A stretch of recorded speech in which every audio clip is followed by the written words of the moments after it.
Well, Warriors fans, it wasn't the result you were hoping for. The Golden State Warriors took a 124-115 loss to the Atlanta Hawks. And it sounds like Draymond Green is not happy about it. In fact, he called it a bad loss. No, wait, he upgraded that to a terrible loss. You know, when Draymond uses words like that, things aren't looking too rosy. The Warriors were without Stephen Curry, who's sidelined with a pelvic contusion he picked up in their win against the Raptors. They had just gotten Steph back after he rested against the Bucks. So this is definitely a setback for Golden State as they battle for that crucial number 6 seed in the Western Conference to avoid the play-in tournament. This loss now puts them only half a game ahead of both the Clippers and the Timberwolves. So the pressure is definitely on. Draymond didn't hold back in his post-game comments, saying that with only 11 games left and everything to play for, a loss like this just shouldn't happen. He emphasized that they need to win the games they're supposed to win.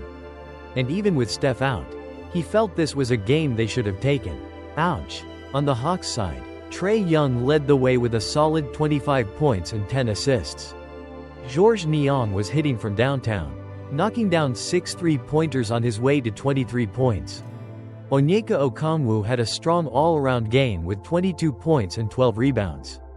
And Dyson Daniels was a force on the defensive end with 11 rebounds and 3 steals. Definitely making his case for Defensive Player of the Year. This win was a big one for the Hawks, keeping them ahead of the Magic for that number 7 spot in the East.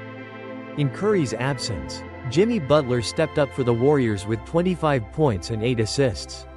Moses Moody also had a good night, scoring 20 points, and Brandon Podziemski chipped in with 19, hitting 5 three-pointers, but ultimately, it wasn't enough to overcome the Hawks.